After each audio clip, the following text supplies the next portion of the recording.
J.F. Stretford, Paddock. This is the Paper Talk, and as you can see, I'm not outside Old Trafford. I'm in the studio, which means only one thing. It's live. So get involved in the comments, get involved in the chat. Hit that like button as well. Give us a like.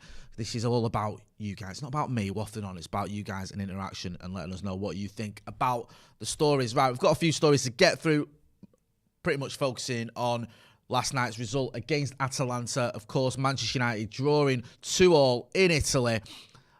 Little bit of a smash and grab, can we say? Ronaldo, late equaliser. That boy Ronaldo, again, saving the day. After what was a pretty abysmal performance, if we're going to be brutally honest. It wasn't a great performance by Manchester United. And there is a little bit of a fallout from that in terms of reaction and quotes and all that sort of stuff and injury updates. So we're going to get into that. I'm going to let you know about Paul Pogba. I know he's suspended for the City game, but a few comments doing the rounds about his performance last night. It's going to talk about Donny van de Beek, as you'd expect. He's on the thumbnail. He's been posting on his socials, and it's all, you know what, positive vibes, man. I'm liking what I'm seeing from Donny van de Beek on his socials. We're also going to talk about Rafael Varane and his injury, and Ole Gunnar Solskjaer, what he had to say about some kid called, what's his name, Cristiano, something I forget. So get involved in the comments, get involved in the chat. Udit Rawat says, sorry for the dislike. So you should be. What are you disliking for? I've only just got started. What? Open mouth and people start disliking it. Maris Boy 25 says, hi Jay, love your stuff. Thank you. That's a bit of yin yang. Lots of hello, Jonathan Hackett. Good morning, Jay. Good morning, guys. Yeah, so we'll get into the stories, and we'll start with Paul Pogba. Now, last night there was quite a few players that didn't turn up. There was a lot of poor performances there from Manchester United. It wasn't just all about Paul Pogba, but he's one that kind of stood out a little bit for several reasons. He was one of the worst players. He was one of our worst players. You know, there's an argument he was our worst. I'm not sure about that. You could argue that, but he's definitely a contender for one of the poorest performances last night. Also, people felt he may have had a little bit to prove. He didn't play against Spurs because he's suspended. He won't play against City because he's suspended. So, this was his chance. His only game in, like, a 2-week period or whatever for him to perform. I just didn't turn up, really.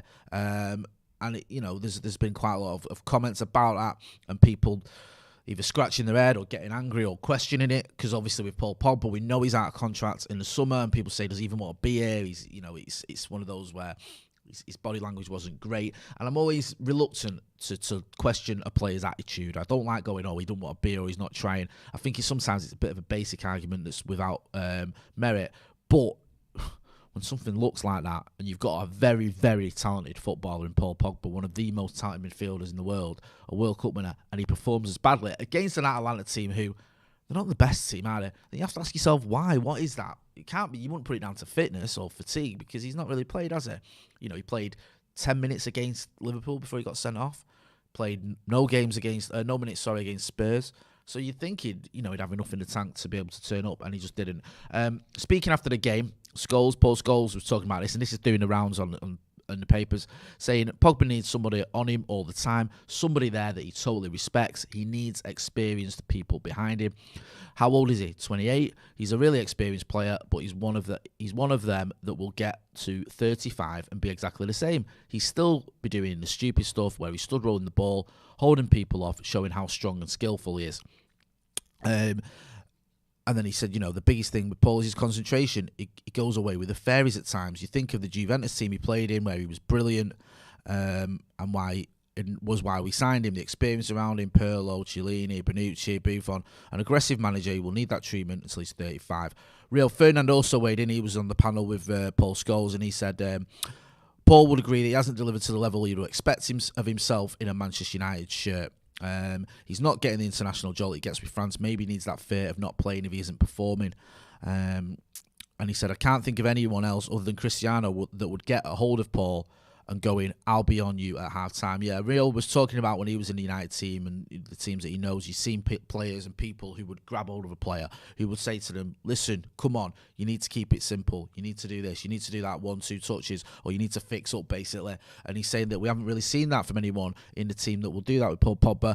Ultimately as well, Paul Pogba's got to take responsibility himself. He's 28 years old. He's a World Cup winner. He's an experienced footballer. He's one of the most experienced players in the squad. He's been back in United team now since 2016, so it's 5 years. So, yes, there's an element of maybe he's one of those players that needs a bit of a, kick up the backside or whatever, or someone's talking in his ear, and I get that. There's been plenty of those players at Manchester United, but you also have to take responsibility himself. And whether you're a massive fan of Paul Pogba or not, last night, just if you're going to be honest about it, wasn't a good performance by him. You can see why there's a lot of talk about Pogba. Sometimes I think Pogba gets undue attention. I think we focus on him when he doesn't deserve it, and when he gets criticised sometimes overly harsh, over harshly. Is that right? You know what I mean. And I've been quick to defend Paul Pogba quite a lot. I don't like it when I see journalists singling him out and I think, hang on a minute, he wasn't even remotely the worst player on the pitch, or he wasn't the issue. But when he puts in a performance like that, you have to hold your hands up and say that's not good enough and he needs to be better. There's a multitude of suggestions and reasons you can ask that. Does he need someone talking to him? Is he distracted by the contract thing? Did he just not fancy it? Is there anything else? Did he not like the system? It's a different system now. Paul Pogba's been playing in a system that's been 4-2-3-1 for most of his United time under Ole Gunnar Solskjaer. Now, last night, it's a 5-3-2. He's in that midfield there with Scott McTominay and Bruno. Did he not like that?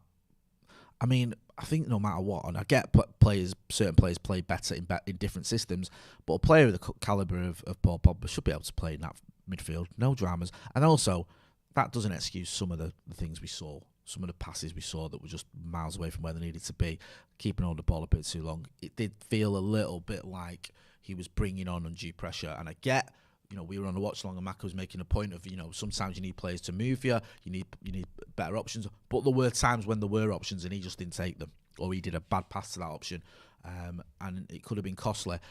And also, you've got to remember now, we've got another 2 league games, got big games coming up. Obviously, the big one this weekend, City, he's not going to play in that. If Ole does get a result, does get a performance out of the team, doesn't feature Paul Pogba, does Paul Pogba walk back into the team? I think that would have been crazy to even ask that question a couple of years ago. But now I think it's a valid question, because if you've got a team that's winning, do you change it? I know we haven't yet. We've only won 1 game against Spurs without Paul Pogba, so I'm not going to get carried away on that front. But we'll have to wait and see. We'll have to see what happens with that one. Gary Lynch says here, I hope you talk about Maguire's performance this season. He seems to get away with terrible performances every week without any criticism from the media. Gary, I'm guessing you didn't watch the watch along last night, because if you did, you'd have seen Adam McCullough laying into Harry Maguire. Not being nasty about it, but just pointing out that performance and these performances this season haven't been good enough. And I like Harry Maguire, but I agree, he hasn't been good enough this season. And this is the thing. You can you can criticise Paul Pogba and you can criticise him and point out his performances. That doesn't mean that everyone else has been perfect. As I said at the beginning of this video, there was a few poor performances last night, more than a few, from Manchester United, but Paul Pogba was one of them, and it's remiss not to talk about him. Cannot Gautam says Pogba should leave. He lets down the team when it crucially matters. Just run down a contract and leave so that Van der Beek can play, and strip off the captaincy from Harry to get the best out of him. I mean, yeah, that's another question in it. Some people are saying that as Harry Maguire captain material, should take the captaincy off him. Again, we spoke about it last night. Quite a lot of people questioning Harry Maguire as captain. The issue there is, if you take a captaincy off him, is that going to have a detrimental effect to him being stripped to the captaincy? Seems to me Harry Maguire like a player who lacks a bit of confidence at times, and it's almost weird to think that, isn't it, when you're a player that's commanded an £80 million fee. You've played for England quite a while now. You've been player of the tournament in the Euros. You've been at United now. You're in your 3rd season at Manchester United. You think he'd be have a bit of swagger to him and I belong here. This is me. I'm one of the best in the business. But he doesn't. I feel like he's still got that sort of, I don't know. It's almost not like rabbit headlights. I think that's harsh, but almost like he's doesn't fully comprehend how good he is, or doesn't think like, I belong here. It's weird. It just, sometimes I get that thing where he's a confidence player, and you don't usually get that from defenders. You usually get that from strikers and attackers, don't you? That they have sort of patches of form where everything's going right for them, then they have a little bit of a dip, and if things go wrong, it affects the confidence. Defenders tend to be pretty consistent, pretty stoic, and it's like, if they have a bad performance, they shrug it off. But Harry Maguire, I don't know, I get those vibes from him. You may disagree, get involved in the chat, let me know what you think. I'm overanalyzing it. I'm trying to be Sigmund Freud here, and overanalyzing the psyche of Harry Maguire. Give us a like as well. As over 1,000 of you watching it, and over only 100 odd likes. Come on, people, that's not fair, is it? What's going on? Yeah, but I mean, Paul Pogba, we could speak about it till the cows come home. This might rumble on as well because we don't know what's going to happen with his contract, and until that's sorted, then you're going to get more conjecture and more theories about why Paul Pogba, when he doesn't play well, isn't playing well. We'll just have to wait and see. I mean, I'm just waiting for, has Mino Raiola said anything yet? Has he come out? He usually says something about it, doesn't he? He usually stirs the pot a bit. Quite a lot of talk about Harry Maguire. People talking about Harry Maguire. People say, he's the captaincy and what's up with him and all that sort of stuff, and drop him. I think Ali Timor says drop Maguire, get the armband off him. I don't think Ollie will drop Maguire. I just don't see it happening. He spent 80 million quid on him. He's made him captain. Yes, he's not playing well at all. And I think if there was a different manager, he probably would drop him, or he might consider it. I don't know if Ollie can. I don't know if Ollie feels he can drop someone he spent 80 million quid on and made his captain. Rebecca Jade O'Sullivan is a big fan of the channels, in the chat, says don't even run down the contract. Talk about Pogba. Sit there today and say I'm not signing, and we sell him in January whilst we still can. Yeah, can we do that? Can we sell him in January? Or if he just says I'm not, I'm going, and I don't know. I don't know what's going to happen. I still think there's an optimism at United that he's going to sign a new deal. But he is going to sign a new deal. Then he needs to perform a lot better than he did last night, because last night just wasn't great, was it? Should we move on to Donny van de Beek? Slightly happier news. Donny van de Beek, who had a bit of a cameo last night, didn't he? It wasn't like he played a lot of minutes. He came on towards the end of the game, and when he came on, a lot of people were sort of like, because he's got a lot of supporters, Donny van de Beek, and we had a bit of a debate, ding dong, can you call it, on the preview. Adam McCullough and Joe Smith talking about Donny van de Beek. Joe's of the opinion that Van de Beek has had enough chances to show us what he's made of and hasn't really taken them. And then Adam McCullough was of the opposite opinion, that he says he's not had enough chances and he deserves more chance. His sort of view was, when you've got players like Fred and McTominay who can have poor games and yet still consistently get in the team, Donny van de Beek deserves that chance. My thing with Donny van de Beek is, and I've said this a million times, I'll say it again, I haven't seen a lot of him at Ajax, and I haven't seen a lot of him at Man United. When I've seen him at Man United, I think he's been okay. I've not been overly impressed. But for my take in it, and you guys get involved in the comments, you know more than I do about him, he's not everyone thinks like, I'll play him in a 6. He's not. I know he said he's played there. He said it on, I think he did an interview with Real, but he's more of a sort of an attacking midfielder. And he did that last night, didn't he? Bruno went off and he came on, Donny van de Beek, and he looked more himself. He looked like that player that everyone's been raving about, and I feel like that's part of the problem, is when he does get played, perhaps he isn't given that sort of freedom, or always put in the position he prefers, or he has to play a little bit deeper. I just feel like Donny van de Beek, there's so many different sides to this, isn't there? There's a sort of the element of he's not had enough games, he's not had enough of a run in the team. That when he started, sometimes he started in a team with players around him that aren't always the first team. You think, is it Leicester?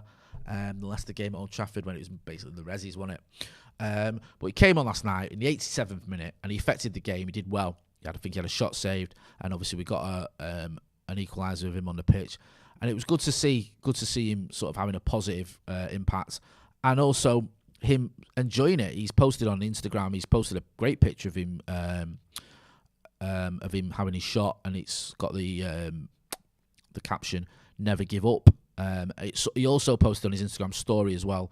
Someone sent him a video of him celebrating with his teammates, because that's another thing, isn't it? People questioning about whether we've had this footage of him not celebrating goals, haven't we, or whatever, in the dugout, or looking a bit miffed.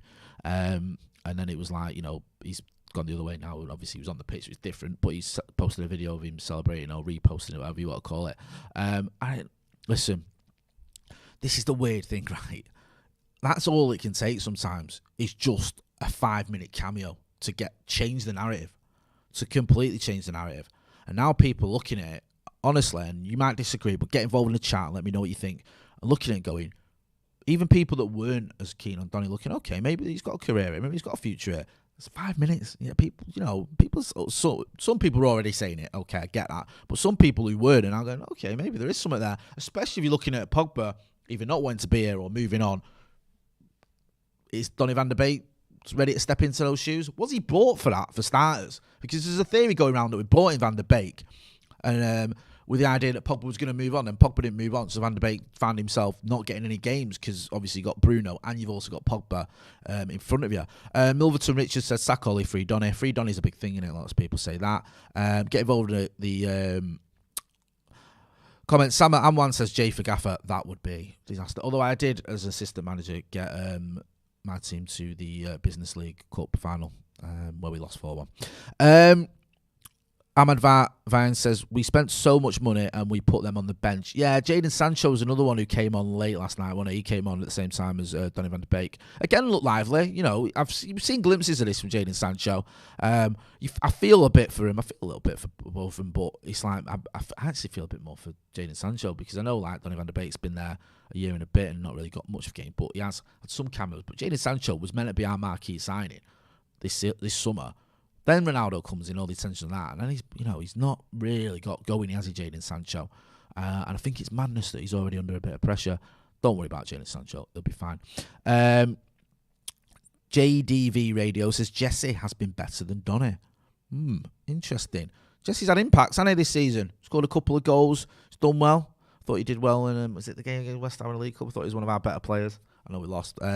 So yeah, that's another argument. You know, if Jesse, I know he didn't, he wasn't there last night, but I know Donny got a chance last night, but has Jesse leapfrogged him as well? Has he got Jesse, Bruno and Pogba all ahead of him? Perhaps. I mean, we'll have to wait and see how this pans out.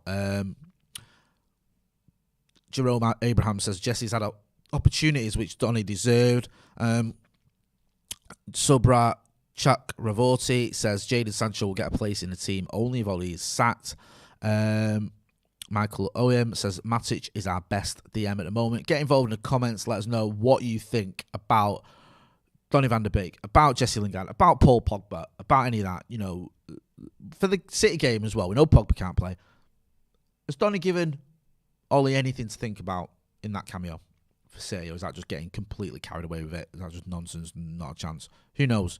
Let me know what you think. Ole Gunnar Solskjaer knows what his team is. I would be very, very surprised if Donny van de Beek started against City on Saturday, but you may disagree. So do get involved in the comments, get involved in the chat, and also hit that like button. Give us a like. Yeah, let's do this, man. What have we got? 200 odd likes. We can do better than that. Also, hang on a minute. There's a chat there. What's that? Sorry. Yep. Duncan says the Euros have destroyed Maguire and Shaw. Also, look at Kane, Sterling, Mount, Stones, and Phillips this season. Apart from Rice, England players are a mess. There is a hangover in from the Euros from a lot of the England squad. Maguire and Shaw for us haven't been great at all. And then as the other players that Duncan's pointed out there, Stones, Phillips, Sterling, Mount, and Kane. Not having great seasons. Rice is the exception, as Duncan has said. So yeah, it is weird that, isn't it? Because we had such a, positive Euros from an England point of view. Everyone was buzzing. Shaw played very well. Maguire played very well. Jadon Sancho only got one real game, and I know he missed a penalty in the final. But when he played against Ukraine, he played very well. So there was positivity there, and yet the players just look goose. They just don't look themselves. I don't know what it is, and it's fatigue, form, whatever you want to put it down to. But it hasn't been. It hasn't been going well for the England players that have come back from the Euros, other than Declan Rice, who I've just mentioned.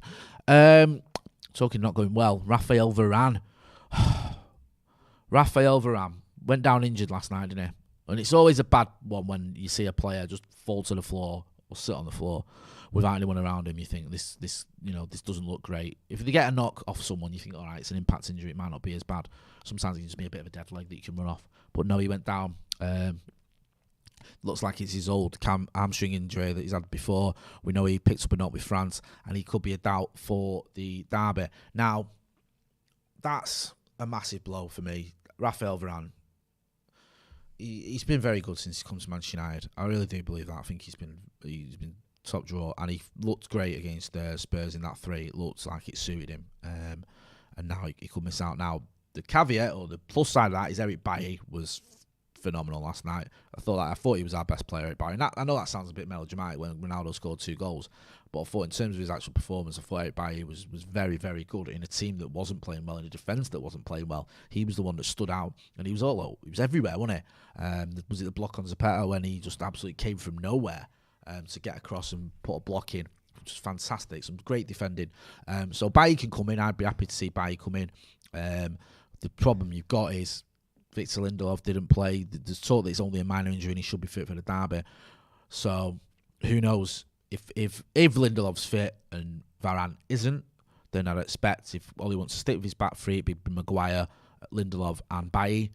If Lindelof isn't fit and Varane isn't fit, then it might just have to be a back two. You might have to change it. Sorry, centre-back pairing of Maguire and Bailly, and go back to a back four. And Roberto's been a member of the academy for 11 months. Thanks for your support. Says it's typical we sign a Rolls-Royce centre-back, but they didn't tell us it had a ton of engine problems. We were speaking about this last night, and we've spoken about it before.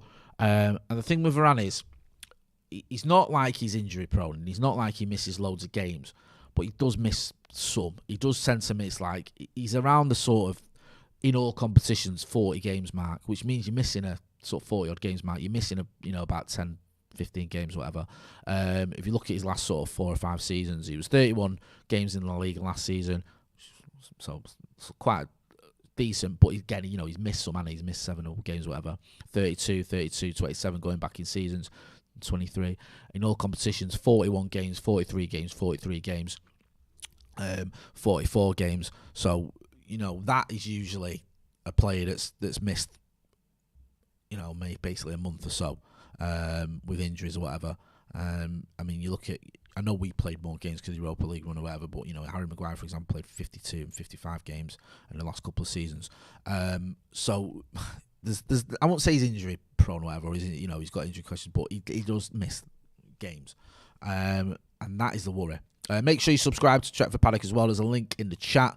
Get involved in the comments and let us know what you think. What do you think about Varane? Would you stick with a back three if he's not available, or do you need him in that back three? We stuck with it last night. We brought him. No, we didn't stick with it last night. I'm talking rubbish. We got rid of it last night, didn't we? Mason Greenwood came on for Raphael Varane, and we just went to a back four. You could argue it didn't really, wasn't really great. Sir Jimmy says Bailly deserves a start against City. Do you think he does? Carlson here says, I hate to say this, but I think Man United needs to do a Leeds United by getting relegated for one season in order to clean up their own acts, board, finances, coaching staff, manager, Deadwood, etc. I think you've got United. I think for starters, I don't think United are going to get relegated. I think, no matter how bad we are, there's always going to be 3 teams in the Premier League that are worse for us than us. And I know we got, before people say, I know we got relegated in the 70s, even though it wasn't alive then. What was it, 5 years or whatever after winning the Champions League or the European Cup. But we have to be realistic here. This team ain't going to get relegated. And also, if you get relegated, it can be disastrous for you. It can be disastrous financially. It can be disastrous in all sorts of other reasons as well. Attracting players, keeping players. You talk about getting rid of Deadwood, you end up getting rid of half your squad because half of them ain't going to play in the Championship. That's not going to happen. But I understand about we might need a bit of a reset. I'm just not sure relegation is the way to go for it. Yes, I think a few people have picked up on that. Again, it keeps coming up with this thing about Maguire needs to be picked. Strips to the caps and say, I just think it could destroy his confidence. I really do. Is that the answer? Is that the answer, taking the captaincy off him, of a player who was mentioned earlier? Ross Murphy says, imagine we were relegated. We have Neil Warnock as manager. Imagine that. Neil Warnock as manager of Manchester United, eh? No, it's not like, let's be realistic. It's not going to happen, is it? Let us know, though, about Varane. How impressed have you been with him? Are we going to miss him if he can't play in a derby? Do we need him in a derby? Can we get away with Bailly, Lindelof and Maguire? Or if Lindelof isn't fit, will Bailly and Maguire as a centre-back pairing be good enough to beat Manchester City? Let us know what you think about the formation, the tactics Ole Gunnar Solskjaer has employed and needs to employ. Hank Astral says Varane is awesome. And Roberto says Varane is mint. Two Wardrobes. Wardrobe says Maguire needs a rest. He's burnt out. Abiodun Mubarak says, sorry if I butchered your name, let Ollie give the young boys a chance. Niz Rocker says, yes, we'll miss him. Josh Berry says, Varane is been lethal at the back. DWM says, maybe he can't handle the pressure of captain giving armband to CR7 could help Maguire. Yeah, there is a school of thought that maybe give it to Ronaldo. He captains Portugal, doesn't he? He's not bothered about wearing an armband, is it? Could he be the answer? Could he, giving it to him? It would feel, though, like stripping it from Maguire rather than giving it to Ronaldo. Do you know what I mean? It would feel like it was a demotion for Maguire rather than a promotion for Ronaldo, in my opinion, anyway. And I don't know if that does his confidence any good. And also, won't give Ronaldo confidence because you don't need one. But we'll have to wait and see. Just on the Ronaldo front, Ole Gunnar Solskjaer was talking about him last night, obviously. And then you can see from the graphic behind me, there it is. He's compared him to Michael Jordan. Because, Obviously, talk about the impact that Michael Jordan had, and similar thing with Ronaldo and the way they are. He says, we all have, this is Solskjaer, he said, we all have our roles and responsibilities. Of course, Cristiano is a leader in the group, but that's what he does. He scores goals. We're not happy conceding 2 goals, but he does provide those moments, and I'm sure the Chicago Bulls didn't mind having Michael Jordan either. Sometimes teams have the players they have, and that's why they are Manchester United. That's why they are champions at the Chicago Bulls. You just come up with those moments. For me, Cristiano, he goes on to say, he's getting better and better for us. He's feeling better. You know, he's not had a proper pre-season. Now he's getting better and better, and he's feeling up to speed now. I mean, yeah, it's